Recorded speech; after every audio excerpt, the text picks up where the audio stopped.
Good afternoon, ma'am. I welcome you all for this afternoon session of the webinar on the eve of anniversary celebrations of Dr. B.R. Ambedkar.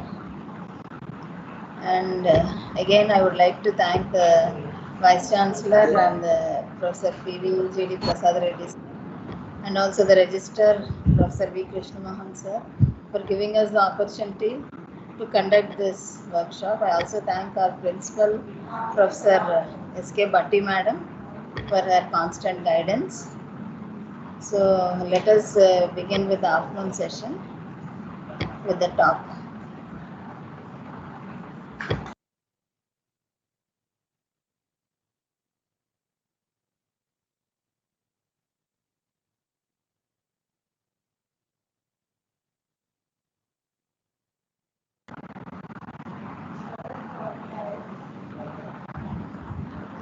Today after the session, we'll announce the winners of the essay writing competition also. The names are ready. We have received more than 100 essays from different participants of our college. All of you have done a very good job.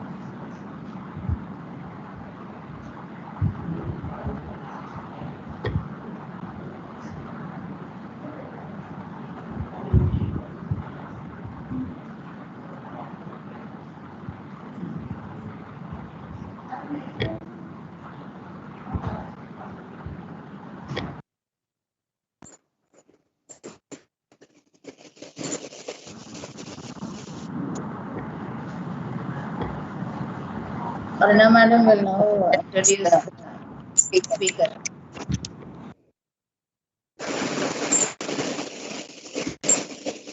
Okay, good afternoon, everyone. It is a great pleasure to introduce the afternoon session speaker, Dr. Swapna. She is the Department of Instrumentation and Technology, AU College of Engineering. She completed her PhD in 2015, Department of Instrumentation, and MTech, NIT Calicut, Kerala, and her BTech in Electronics and Instrumentation, Bapatla College of Engineering, and present position is assistant professor in instrumentation and technology, and she previously worked in the Babatla Engineering College and Geetham College of Engineering, and her teaching experience is 20 years, included both UG and PG courses, and she is member in ISSS and member in a DRC, DC and BOS, and present she is the administrative experience of Women's College Warden, AU College of Engineering, and her field of research is organic solar cells, nanomaterials, and control systems.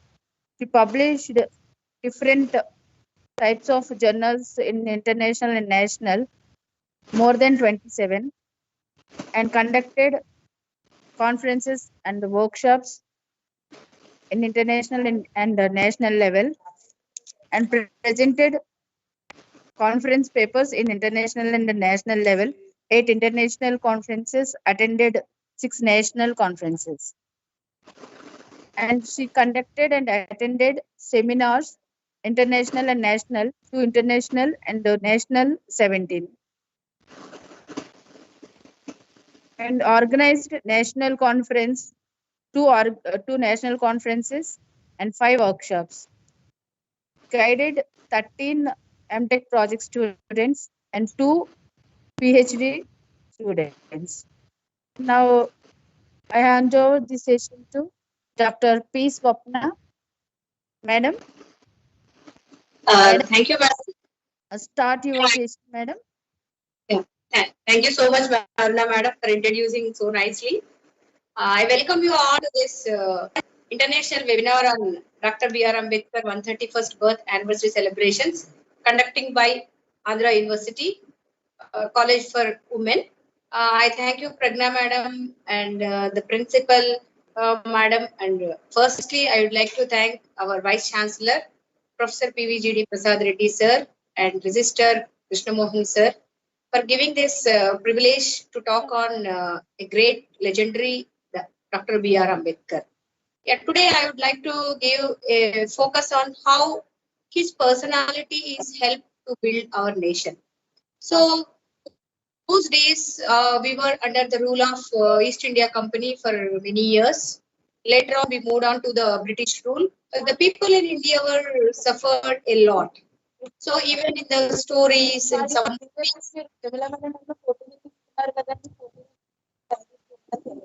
am I audible?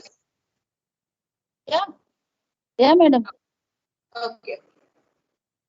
So in movies, we used to see how the people suffered, like the ways to get the food, sufficient basic necessities like food, shelter, and to wear clothes. So they suffered a lot for the basic needs itself. Nowadays, the scenario is totally different. We're looking for buildings, apartments, like we are thinking for what is it, individual campuses, individual things. Everyone, everywhere and everyone is talking about individuals. So now, today, I'd like to give a focus on Baba Saheb Ambedkar's contribution towards nation building. So maybe we'll be having a goal before starting our studies. Maybe when you started the 6th standard, you might have thought about, I want to be IAS. Later on, when we come to the 10th standard, we think about, so I don't want to go for IAS, I'll go for engineering. Maybe after coming to engineering, you may be thinking about your placement. Maybe after your engineering, you may think about your master's, or you may think about your doctorate. So what we are doing is, we have a goal at beginning. As the days going on, we are trying to reduce ourselves because we are thinking that we are not capable to do this, not capable to do that. So and so on. What is happening? We are reducing and reducing, and ending with a job where we get the basic some salary. So that compound is sufficient to give a sufficient things to our family only. We are not thinking about the nation. So many people stop thinking about nation building or economy development of a particular nation. I'm not talking specifically about ourselves. It is a general thing. Society is thinking like that. But Ambedkar's scenario is totally different. He has done so many degrees. More than 16 degrees he has done. But one way or other way, all the ideas, all the thinking power of Ambedkar utilized for the nation. So now that we are facing it, right? So I'll give a little focus on his childhood days and how he's hailed and how he came to that title called Ambedkar. So his original name is Bhimrao Ramji. The Ambedkar is the title. So we also know him as Baba Saheb Ambedkar. Baba Saheb is also another title. His original surname was Esakpal. So it was changed to Ambedkar in school, which means that he comes from a village called Ambedkar. Ambedkar is the village. So he is coming from that village. So the school person has changed to Ambedkar. So later he received a title Ambedkar from his school teacher. So I think many of you know that nowadays the G Telugu is telecasting one program, that is Mana Ambedkar, almost like the year from evening 5 to 5:30. So in that nowadays it is going on how the childhood of Ambedkar has spent. So it was so pathetic. So nowadays we are having so much of freedom. So those days, going to the school, sitting outside of the classroom, listening, and patiently learning the things. So they don't have an interaction with the teacher. They don't have interaction with the friends. They don't have liberty to play with the friends. They don't have freedom to play with friends. So much difference he has faced being an untouchable person. But still, he was an Indian jurist, economist, politician, and social reformer. He is not stick to one particular economics. So he has diversified fields of interest and he has performed very well in all the directions whichever he has assumed. So, and one more point I would like to give, he is the first person who received the doctorate degree in economics from foreign university, that is University of Columbia. So now I'll talk about his education. So he is the only one person from untouchables entered into the Ellison School to complete his post-secondary education. At Bombay, he passed the matriculation in Ellison School. Later on, he joined in the University of Bombay. He completed his first bachelor's degree in economics and political sciences. After that, in 1913, he moved on to the Columbia University. He completed master's in economics, which was funded by the Baroda State University. The Baroda State, that time, the Baroda was a princely state, not like our states as we know India how it is. Baroda was a princely state, which was ruled by the British governors. So he got a scholarship for 3 years and he completed masters over there. In Columbia University itself, he completed 3 doctorates. That means 3 thesis works he has done on various topics. So the third doctorate that he received in 1952 from the University of Columbia. The last one, the degree that he received is from the Osmania University. Before his death, he received a 4th doctorate from the Osmania University, that is in the year 1953. So the one and only person that we see after his name, there are so many degrees. And he is the only personality who has completed barrister from the Indian. So the other country persons in USA, he is only the person who received the first title called barrister after passing the bar exam. See here the Ambedkar photograph. So Ambedkar with his professors and friends from the London School of Economics. Nowadays also to going and joining into the London School of Economics is a big dream for all the students. Maybe many of you also having such type of dreams. Coming to his paperwork and thesis. He presented a thesis on ancient Indian commerce. What is the thing that is influenced him to do that is democracy in 1950. The 1915, we were under British rule. So the total Indian economy was totally down. We were at the stage of underdevelopment country. So because whatever we are having the spices and whatever the cotton, indigo, these things which been exported and very cheap quality of silk is being we are deployed from them. So because of that, what has happened is the economy has gone down. Very pathetic situation we have entered. So that's the reason he has chosen the Indian commerce in that ancient day. And the next thesis he has done is National Dividend of India, a historic and analytic study in 1916.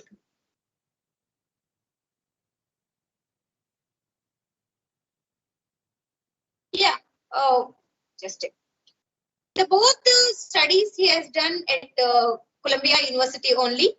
So this is national dividend. So each individual historic how it was regarding the resources of India. India was having very good resources at the beginning. The history of maybe it is IVC, that is Indus Valley Civilization, or before BC and all. But analytic study is done how it has been evolved.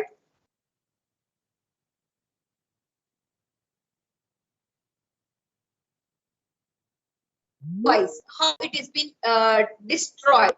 So the total thing he has done the 2 thesis work in Columbia University. And later he presented a paper, The Caste in India. We know that he is the first person or icon, I can say, who talked about the caste system in India. The caste system in India was the worst scenario at those times. They were treated as untouchables. So they were not allowed to take to draw the water from the common tanks, or they were not allowed to enter into the towns or cities wherever the people are, other people are gathering.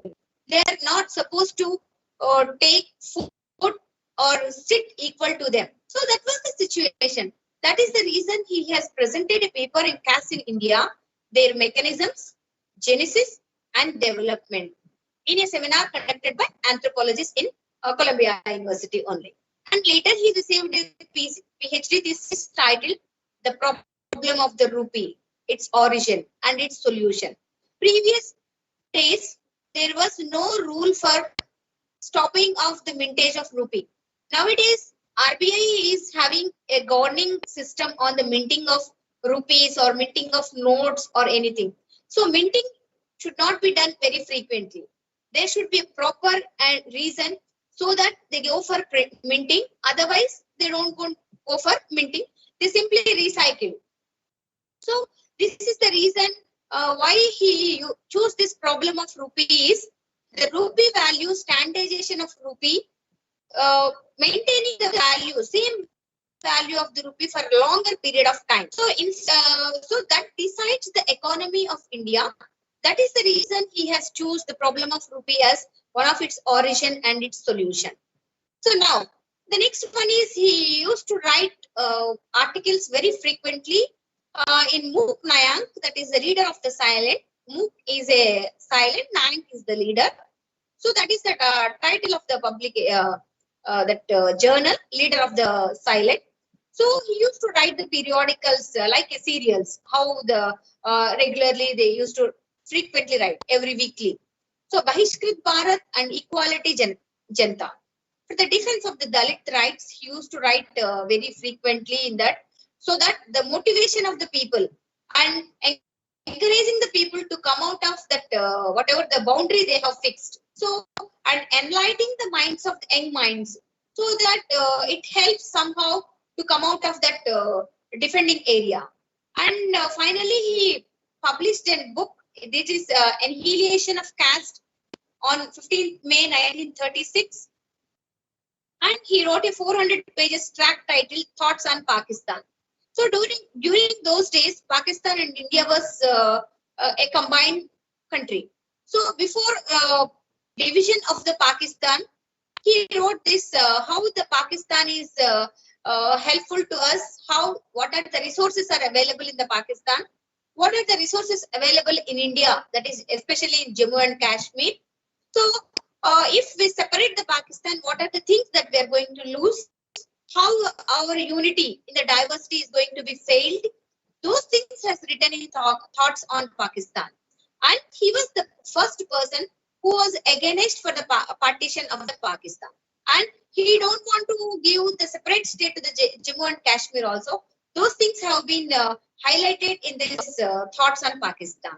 He wrote 3 scholarly books on economics, that is Administration and Finance of East India Company. So he worked in East India Company and he worked in British India also. Evolution of the provincial finance. He worked as a finance minister in British India. The problem of rupee and its origin and its solution. These are the scholarly books he has written on Indian economy. So now, the next point is the Reserve Bank of India.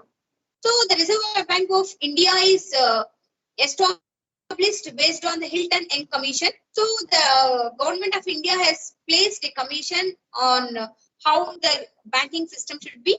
So based on that, initially they took the ideas of the Ambedkar and they started Reserve Bank of India. In 1956, that is his last work, The Buddha and His Dhamma. So he wanted to be a role model to exercise the freedom in religion, the freedom in talk, the freedom in giving thoughts to the others. So on that exercise only, he has converted from Hinduism to the Buddhism and he wrote this book. This is the last book before his death. He just finished this book. Coming to the professions. If any person you point out, he'll be having 1 or 2 professions, not more than 2. So, but he's the only person, the great legendary, who is having more professions. See, I list out all. Economist, professor, lawyer, Indian jurist, politician, social reformer, British India's Minister of Labour, member of Constituent Drafting Committee, Independent India's first Minister of Law and Justice, chief architect of Constitution of India. Other than Dr. B.R. Ambedkar, till now, no one has these many professions. Nobody has done so much of work to the society.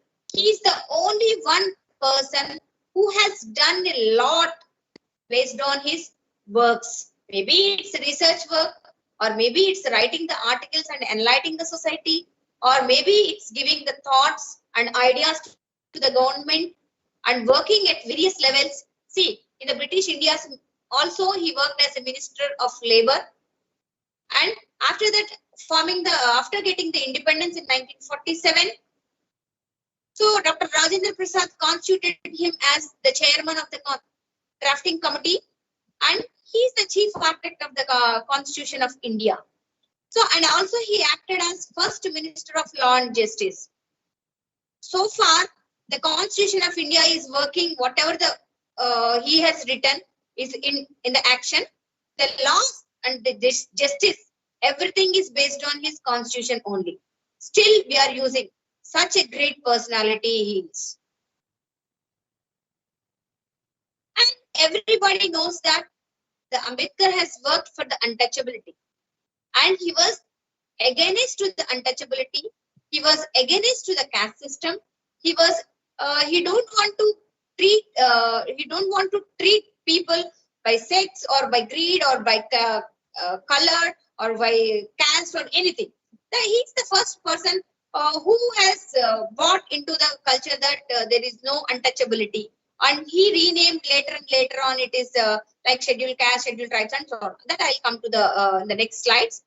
So he is the first person who opposed to the untouchability. He argued for creating a separate electorate and reservations for untouchables and another religious communities before South Board Committee, which was preparing the Government of India Act 1919. This point I'll give a little bit exposure between the Gandhiji and Ambedkar. The Gandhiji has introduced the separate electorate system. He supported the separate electorate, but Ambedkar opposed the separate electorate. But what the people will think, the Gandhiji don't like Ambedkar, Ambedkar don't like Gandhiji. Nothing is like that. There is no controversial. So what the thing the Gandhi wants is, so somehow he wants to enlighten even by giving a separate system for them. But the Ambedkar ideas are different. Ambedkar don't want to treat them as separate. He want to give equal weightage so that all free access, all are free to vote, all are free to elect. That is, the ideas are different, but both are work for the same purpose. Both are work for enlightening or uplifting of the untouchability.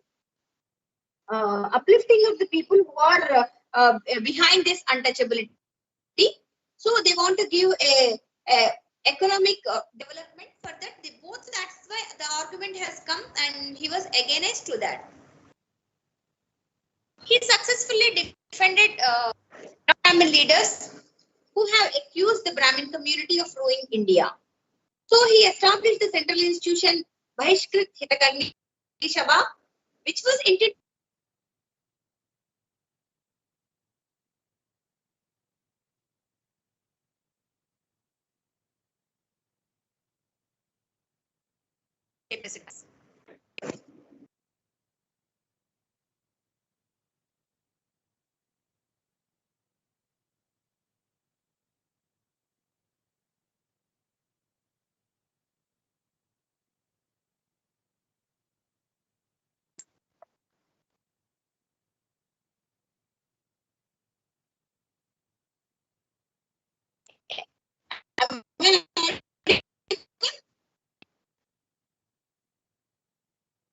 Can anyone answer me? Am I audible? Students, are you sleeping? Your voice is not yes, clear, no. I want some answer so that I can move further. Oh, okay, good. Right. How is it now?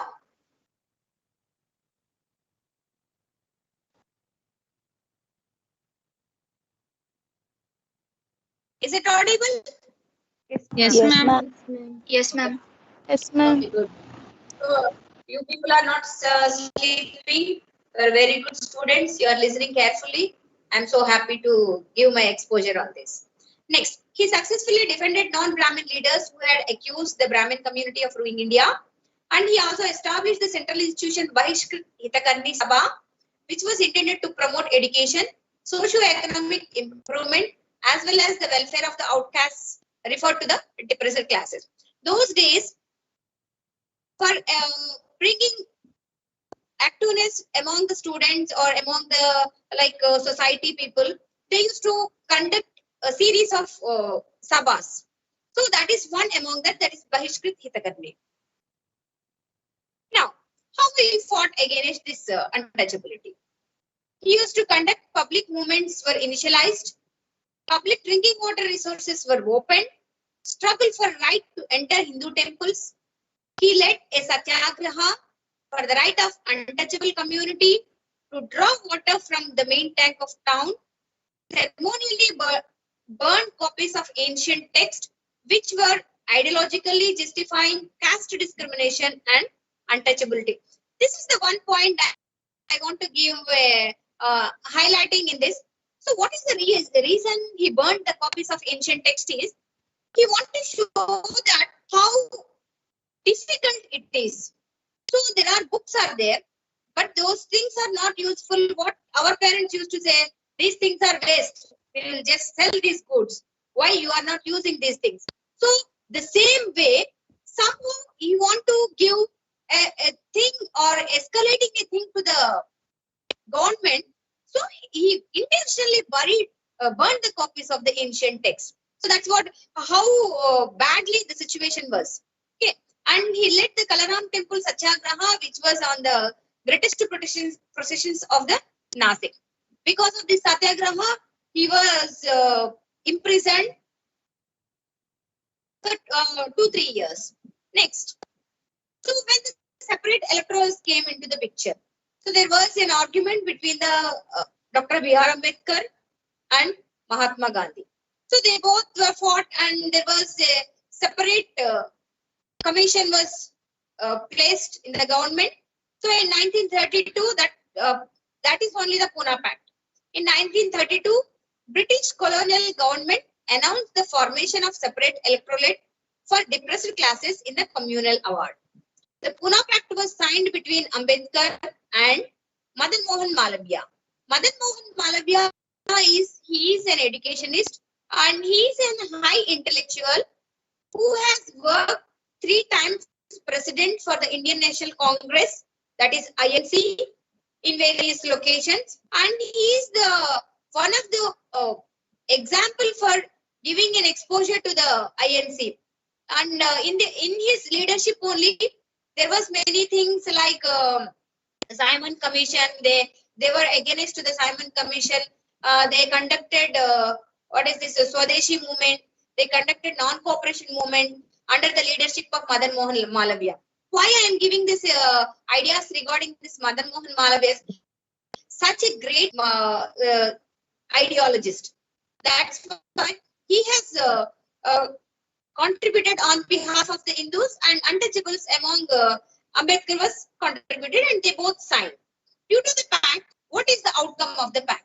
Due to the pact, the depressed class received 148 seats in the legislature instead of 71, as allocated in the communal award proposed earlier by the colonial government under the Prime Minister Ramsay MacDonald.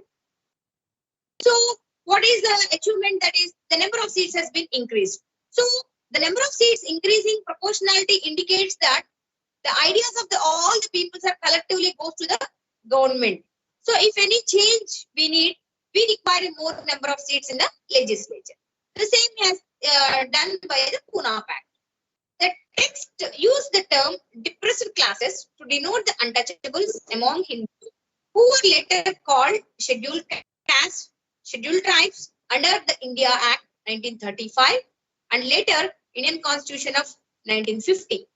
So before that, 1935, before Poona Pact, they used to call it as depressed classes. So after that, they have changed it to before that they used to call untouchables, Later, it is transformed to depressed classes. Thereafter, it is further transformed into scheduled castes and scheduled tribes. See, here is a picture which shows during the Poona Pact, M.R. Jaikar, Tej Bahadur Sapru, and Ambedkar at Arvada jail in Poona. So they were jailed when they opposed the separate electorate. And after that, Madan Mohan Malaviya came into that, the Borough Committee came and they formed this Poona Pact. So before they signed, they have taken this. This is the photograph. Now coming to the community related works. So at Yola Conversion Conference on 13th October in Nasik, Ambedkar announced his intention to convert to different religion and exhorted his followers to leave Hinduism. It is not the thing against to the Hinduism. He wanted to show that every citizen should have a freedom of religion in choosing a religion. So everyone, it's a freedom. It is a fundamental right. So that's why based on that only, in the constitution also, in the fundamental rights, he has mentioned that citizens are free to choose their religion. So that he exercised it personally, given an example. And Ambedkar also criticized Islamic practice in South Asia. Why he criticized the Islamic practices is those days there was the mistreatment of women in the Muslim society. The child marriages were there in both the Hindus and Muslims, but mistreatment of the women in the Muslim society was there. And those days the sati was also practiced. So he was against to the sati, he was against to the child marriages, he was against to the ill treatment of the women. So that is the thing usually happens in the Islamic those days. So that's why he was used to criticize Islamic practices over there. And in many sabhas and meetings and all, he used to oppose openly the mistreatment of the women in the Muslim society. He proposed that the provincial boundaries of Punjab and Bengal should be redrawn to separate the Muslim and non-Muslim majority parts. So what the East India Company has done, East India Company has partitioned the Bengal. After the British has come, British also continued the same partition based on the religion. The part which the Muslims are there, Muslim Bengal, the part which the Hindus are there, Hindu Bengal. So they divide the Bengal into two parts based on the majority of the vote. So he is against to that also. The provincial boundaries or the state boundaries or provinces boundaries should not go on separation with the parties. Like the community purpose, community based, we should not do the any separation. So the same thing we have followed. That is the reason the India is having unity in diversity. In every state, many religions are there, many communities are there. So every state is like that. It is not specific to Hindu. Suppose Telangana means it is Hindu, Andhra means nothing is like that. Every country has every freedom. So whatever ideas he has kept in front of the British government, those things he has given exposure in, especially in the Constitution of India. Coming to the political career. So in 1936, Ambedkar founded the Independent Labour Party, which contested the 1937 Bombay elections to the Central Legislative Assembly for 13 reserved and 4 general seats and secured 11 and 3 seats respectively. It is a huge success, I can say. So what is the purpose of going for this assembly elections is, so they want to give how the situations or the basic necessities are not reaching to the needy people. That is the thing he want to escalate. That is why he has kept an Independent Labour Party. He separated from Indian National Congress and kept this party, and he succeeded in this. Ambedkar oversaw the transformation of his political party into Scheduled Caste Federation. Later, he was elected into Constituent Assembly of Bengal, where Muslim League was in power. Though he hailed from western part of India, but he was nominated, he was elected from Bengal. So he, what is the uses of talking about this Bengal in this context is, The Bengal was very rich in resources. So the maximum export and imports has taken from the Bengal. So the Bengal was highly having an impact from British rulers. So that is the reason he worked there and he elected from the Bengal. And Ambedkar became a member of Rajya Sabha, probably by an appointed member. Next, upon India's independence on 15th August 1947, the new Congress-led government invited Ambedkar to serve as the nation's first law minister, which he accepted. Okay. He is the first law minister under the leadership of Dr. Rajendra Prasad, who is our first Prime Minister of India after independence. On 29th August, he was appointed as the chairman of Constitution of Drafting Committee and was appointed by the Assembly to write India's new constitution. Before entering into the Indian politics itself, he acted as a barrister in UK. And before entering itself, he completed his thesis, various aspects, economic side. He has done a lot of work. But after entering into India only, he has found a necessity to form a party, coming to the politics, as highlighting the things which are the people are facing and trying to eliminate the things which were existing in the society. So those things he worked. So that is the need he has entered into the ministry. He don't want to give maintaining the power and all. They really work for the nation. Such a great personalities they were. Now coming to the drafting India's constitution. The text prepared by Ambedkar provided the constitutional guarantees and protections, civil liberties for individual citizens, freedom of religion, abolition of untouchability, outlawing of all forms of discrimination, extensive economic and social rights for the women. So all the four above I have already touched. Civil liberties means free to move wherever they want. Freedom of religion, which religion they want, they're free to choose. Abolition of untouchability. So there no more untouchability in that. So all are equal, treated equal. Outlawing of all the laws of discrimination. Discrimination by any form is not acceptable. These four things somehow I have already given some explanation. The last point I want to give emphasis, that is extensive economic and social rights for the women. What is the role of women those days? The women were strict to the kitchen only. The women were very strict to the house. Even the outsiders, if they come to the house, they used to hide their faces. They used to hide in the kitchens. They used to hide their faces, even if they come out for water and all. Those days, the woman was given very least priority. It is a male-dominating society those days. So that's why he has focused. There is no economic rule. There is no social right to free to move.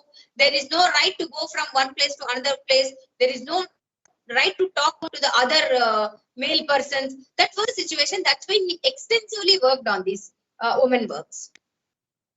This is the picture I have collected. He is the person, Dr. Rajendra Prasad, our first Prime Minister. The Ambedkar, the chairman of drafting committee, presenting the final draft of Indian Constitution to the Rajendra Prasad on 25th November 1949. It came into effect on 26th January 1950. On Republic Day only came into act. So that is the reason many statues of Ambedkar is holding a book. That book is Constitution of India. So the Constitution of, that's why we call him as the father of the Indian Constitution. Now, what the Constitution is concentrated. He introduced a system of reservations of jobs in the civil services, schools and colleges for members of scheduled castes, scheduled tribes and other backward classes. Based on the economic situations, based on the social systems, based on this cultures, he has broadly classified into different categories. So in that only, these are the three things I want to give, because these are the three classes who got benefited out of his constitution. Those are scheduled castes, scheduled tribes, and other backward classes. So now, opposed to the granting of the special status to the state of Jammu and Kashmir, because he's the first person who anticipated that if we separate the Pakistan, so it will be difficult to handle the economy of Jammu and Kashmir separately with the from the Pakistan is very difficult, and protection of Jammu and Kashmir from Pakistan is also difficult. That's why he don't want to. He was against to the special status to the Jammu and Kashmir. But nowadays the situation is different. Jammu and Kashmir has been some union territory, right? It is not a state no more.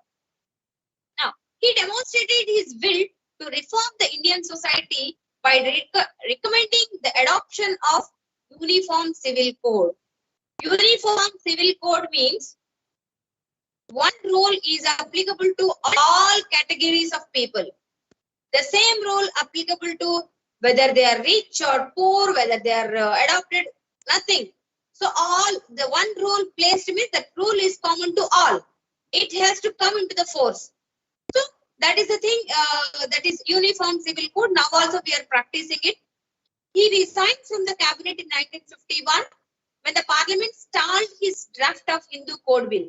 What the Hindu Code Bill is talking about? It tells about the gender equality, giving the gender equality and laws of inheritance and marriage. So anyone can marry anyone. So they're irrespective of the caste system. So that is the thing. And gender equality, both the male and female are equal.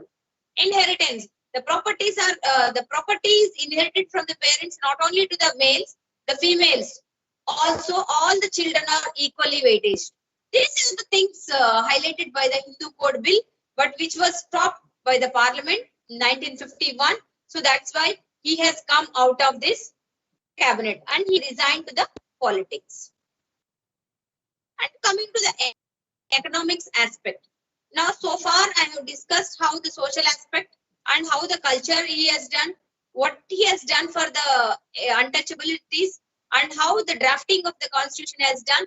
What are the things in the constitution helped us to grow our country nowadays to come to this stage from an underdevelopment countries to a developing country and best developing country in the world. So now coming to the last aspect, that is economics. He argued that industrialization and agricultural growth would enhance the Indian economy. So in the first planning commission, after independence, they gave a highest priority to the agricultural growth. So they gave the primary sector as the agricultural sector, and they gave the lot of budget to the agricultural, and they try to better the Indian economy. So, and he also argued now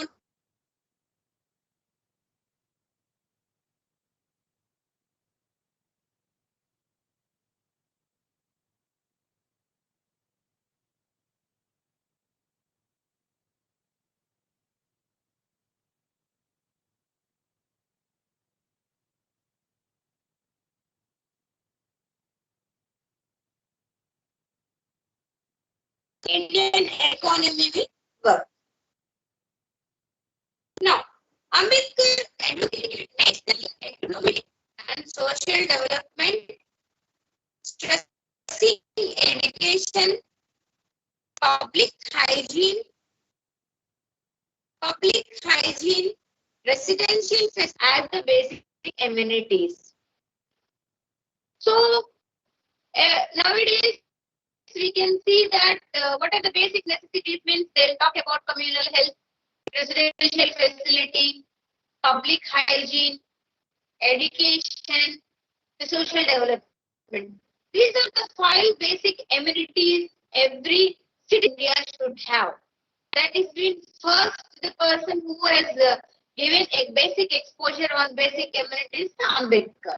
He favored the stoppage of all further coinage of the rupee. So if he is not minting of gold coin or minting of the coins or stabilizing of the rupee, still our people keep on minting it. So he is the first person who got the stoppage of being in minting of a gold coin and stop coin of he is the first person who raised this. His views on finance where the government should ensure they have. So the government is spending money on public. So they should have three qualities. What are those three qualities? Faithfulness, wisdom, and economy. Faithfulness meaning government should use the money as nearly as possible to the original intentions of spending the money in the first place. Right? Faithfulness means government should be, so what is their original intentions, how much they want, which is the first priority, how much they are spending, how fast they have a clear cut idea. So that is called what is faithfulness. Next, wisdom. It should be used as best as possible for the public. It's not for one's good, for the public good, which is the highest priority. That should be given first, and that should be that should see that everyone should be benefited out of. Next, economy meaning the fund should be used so that the maximum value can be extracted from them. So, suppose you are spending 10 rupees on one particular item. What we think? Suppose you are buying a pen by using 10 rupees. So you feel that all the exams I should write with this. So after that, this 10 rupees, even if after half an hour, if it is not, nobody is thinking about like that, right? So once we are spending money on, it may be a smaller. So once we are spending on one particular good, we feel that that good should work properly. Or whatever our expectations, it has to meet. At least half of the way it should travel along with us. The same way, once you are spending some amount on that particular extract, so you should get a maximum benefit from that. That is called what is the economy. So even the government, when they are spending, these three things government has to think. First thing, they'll give a priority for the basic needs. So even our Honorable Chief Minister Jagannath Reddy sir, he is also giving a priority to the first basic 5 needs. The house, water, and whatever their basic health, communal health, their education, and basic food, minimum PDS, that is a distribution of the food, sufficient food should be given. So these basic things are required for each and every one, not only to one society or not only to this particular. No, for all it is necessary. That's why our Chief Minister is giving a valuable valuable budget to that particular one. We should be very grateful to that. And he is the high intellectual person. That's why he has divided that into a priority wise. So the second quality of wisdom also he is having, so that he can plan which is first, which is next. And economy. So he is spending a lot of money on Vidya Divana, Vasati Divana. Why he is spending? Because these students are the future generations or future citizens of India who can build a better economy, better Indian economy. That's why he is spending a lot of economy on students.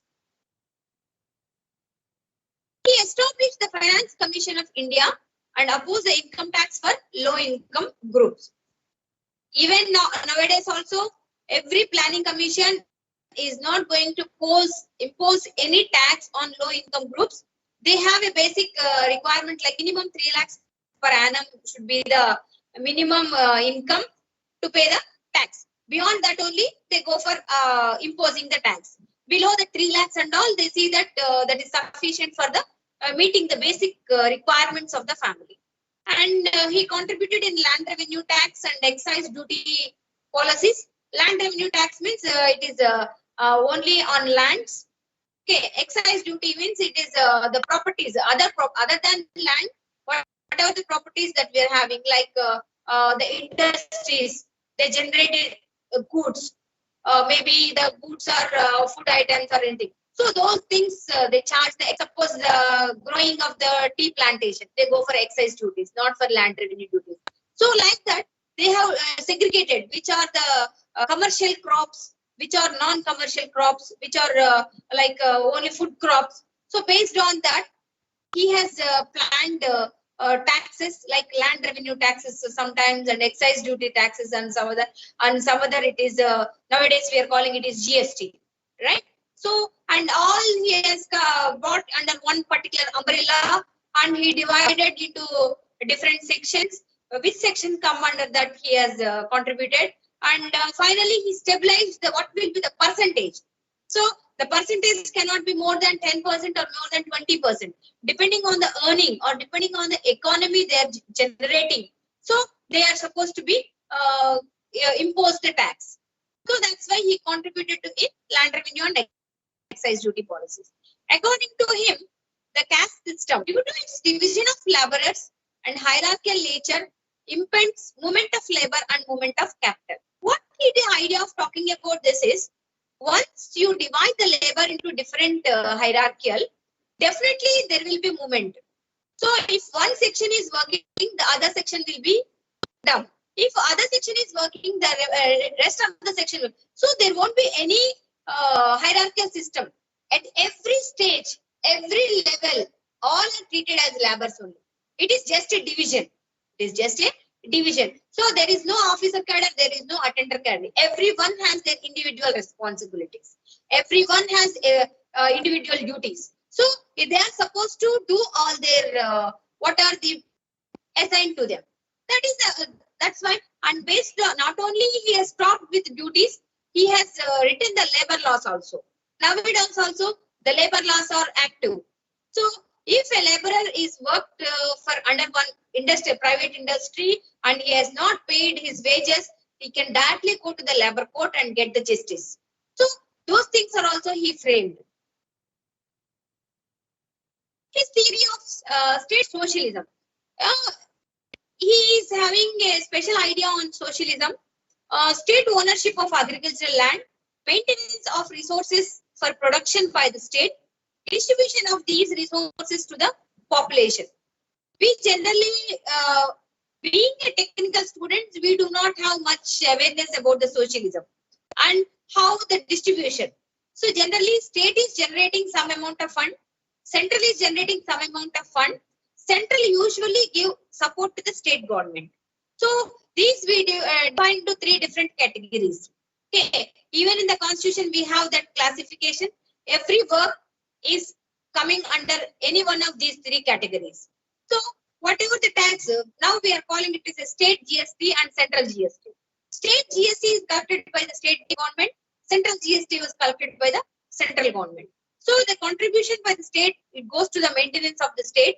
Central will go to the central maintenance. If they are lagging in the development of the state, central is supposed to be maintained, give the support to the state governments. That's why even now our government, the Andhra Pradesh government is fighting for the special status for the Andhra Pradesh state, because we are having a less production, more maintenance, more requirement. Because of that reason, we can opt or we can go to the central government and we can request them, we can give whatever the documents that are required, like budget proposals and all, we can give and we can get the proper maintenance from them.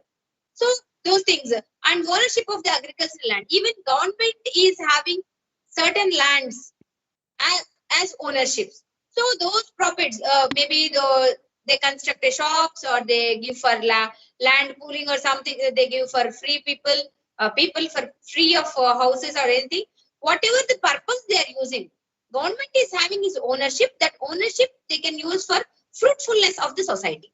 That is, he emphasized a free economy with a stable rupee, which India has adopted recently. Now also the Indian government is working on a stable rupee, because the rupee value is changing because of what do we call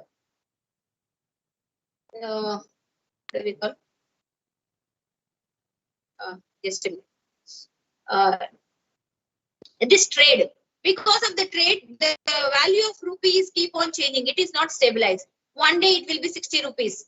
$1 is equal to 60 rupees. Some other day $1 is equal to 70 rupees. Some other day $1 is equal to 50 rupees. It is not getting stabilized. That's why our Indian government is working on stable rupee. So our rupee value is getting down day by day.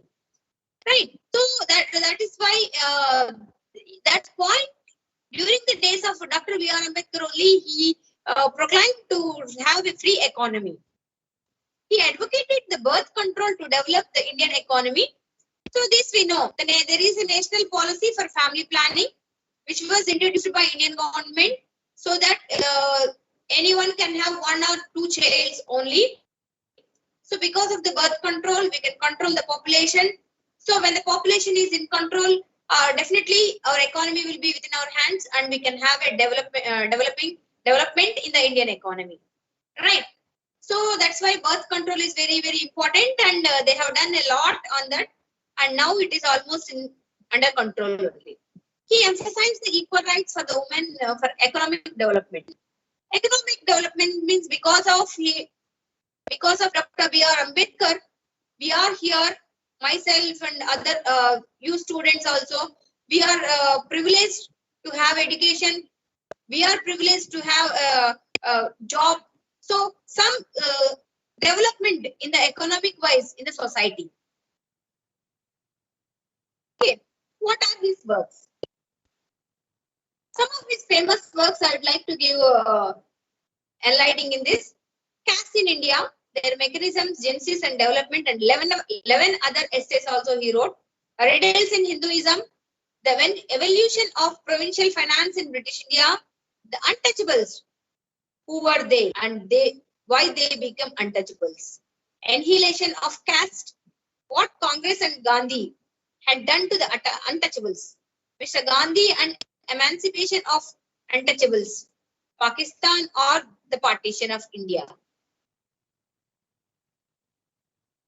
There are few famous quotes by Dr. B.R. Ambedkar. Generally, we used to use wherever we want some quotations and all. Be educated, be organized, and be agitated. So whatever it comes, you are not supposed to accept. You should have an idea, and if it is against, you are supposed to be rebellious. That's what is the meaning of be educated, be organized, and be agitated. I like the religion that teaches liberty, equality, and fraternity. So religion should have a freedom in these 3 things, not to have a religion just to highlight our personalities. If I find the constitution being misused, I shall be the first to burn it. So this is a very common quote wherever you go to the courts and all, they used to write. If I find the constitution being misused, because he is the chairman of the drafting committee of constitution. So he personally said that if I found the constitution being misused, I shall be the first to burn it. So how courageous person he is. I measure the progress of a community by the degree of progress which women have achieved. Okay. So if any country is developed means, so you need not go into the details of the economy of that country, how the woman is progressed. The degree of progress of women in that particular country shows how the economy is developed. That is called how the progress of community is been developed. So that is the thing. Yeah, coming to the statues. Mostly or very often, even in the small town or rural village, or it is a big university, wherever we go, we oftenly find the statue of Dr. B.R. Ambedkar.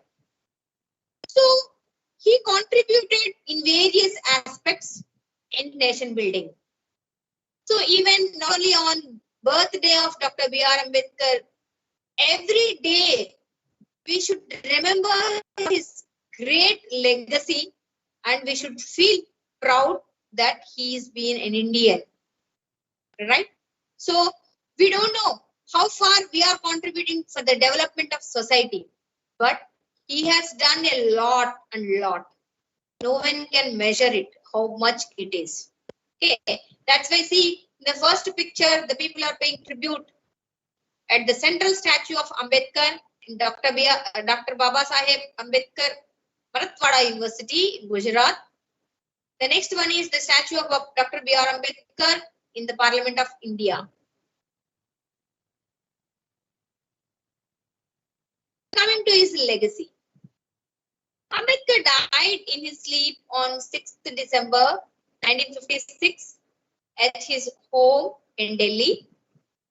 His initiatives have influenced various spheres of life, like transformed the way India today looks at socio-economic policies, education, affirmative action through socio-economic and legal incentives. Yeah, it's really great thing. It is not in one aspect of life. It is spheres of life, like our childhood, how it is influenced, our teenage, how it is helpful, and after the education, for getting the placement, how it is. So in various stages of life, how our life is transformed is reflecting what his ideas is being implemented in Constitution of India. Such a great personality. So it's remembering a great personality is a blessing to all of us, right?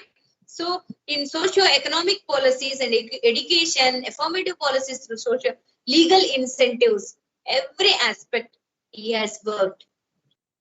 Indian Post issued stamps dedicated to his birthday in 1966, 1973, 1991, 2000 and 2013, and featured him on other stamps in 2009, 2015, 2016, 2017 and 2020 also. Many public institutions are named in his honor. Yes, we know that very near us, Srikakulam, we have Dr. B.R. Ambedkar University, right? So many schools, Dr. B.R. Ambedkar schools, or colonies, Dr. B.R. Ambedkar colony, or this is dedicated to Ambedkar library. So many, it's an honor to his works. On 2nd April 1967, a 3.66 meters, that is 12 feet tall, bronze statue of Ambedkar was installed in the Parliament of India. Okay. So I feel very proud for today's session. I'm very much thankful to talk about Dr. B.R. Ambedkar, such a great icon, and he is a legendary. His legacy is nowadays also we can feel his legacy. Such a great personality, and on behalf of his personal details, he used to help a lot. He used to encourage the people from the childhood onwards. Okay, the ways he used to encourage his friends to study. So even he is against to the child marriages. His own sister is getting married at the age of 9 years. He was against, but he married a Ramabai at 9 years old only. Such a nice story it is. He married Ramabai at 9 years old, and later on he transformed, and finally he became the father of the Indian Constitution. Okay. Thank you. Any doubts?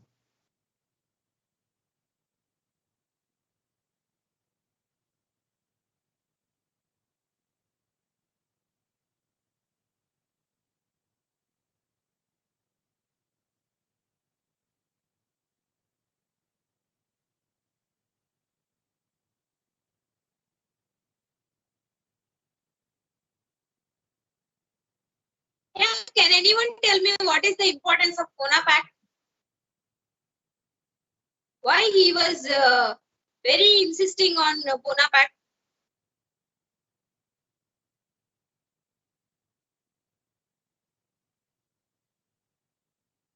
Am I audible?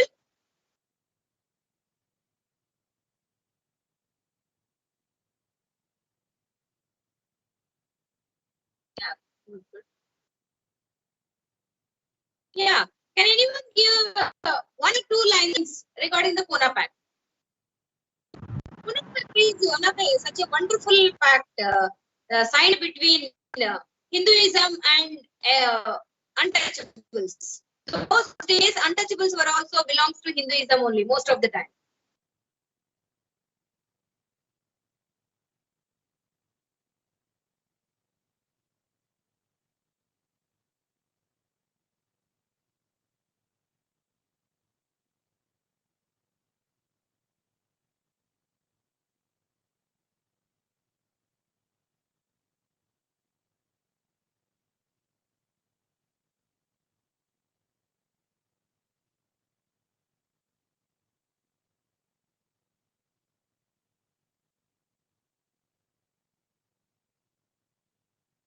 I feel that everyone understood what is his ideas and how he helped the society in building our nation. And what we are facing right now, it's because of his ideologies. Okay, I feel so happy to spend time with you people.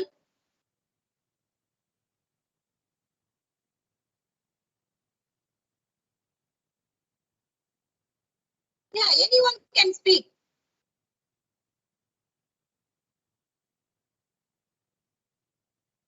Nothing wrong in it. I am not conducting any tests. At least one or two lines you can speak on Poona Pact.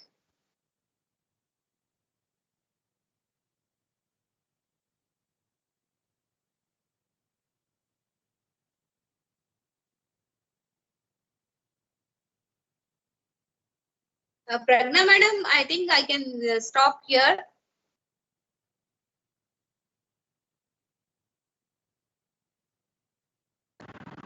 Okay, thank you very much, madam. Dr. Swapna. Really, you have given a good insight to our students. Thank you, madam. Thank you so much. Okay, thank you, madam. And how did you feel, all of you, from the presentation given by madam? Any responses from students?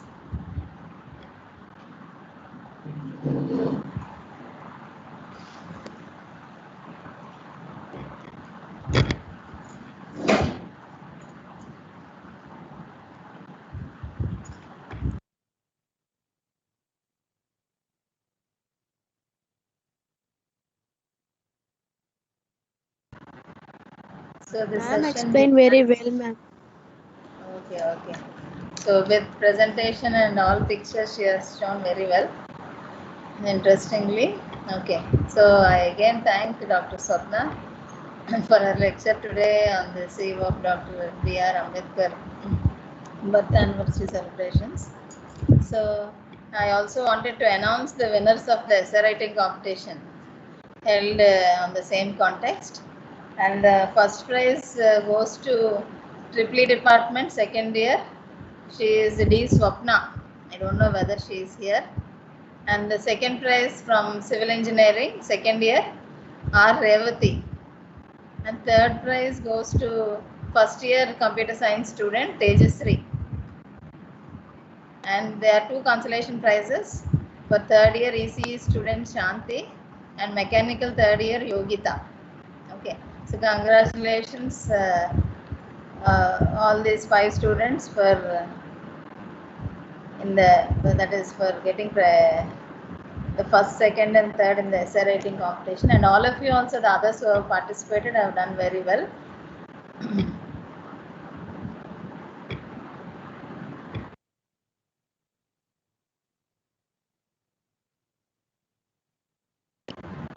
And before closing this session, again I would like to thank our Vice Chancellor, Professor PVGD Prasad Reddy sir, and also our Registrar V. Krishnamohan sir for his encouragement for us and also giving us the opportunity to conduct this webinar and also essay writing competition on this occasion. I would like to thank our principal also, Professor S.K. Bhatti, Madam, for her guidance. And I would like to thank all the speakers who have really given good inputs to all our students on this eve of Ambedkar Jayanti, which we are going to celebrate on 14th April. And thanks to all the students also who have actively participated.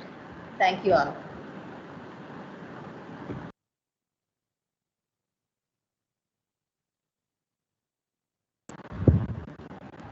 Thank you, and you can leave. Thank you. Thank you, ma'am. Thank you, ma'am. Thank you, ma'am. Thank you, Thank you, ma'am. ma'am.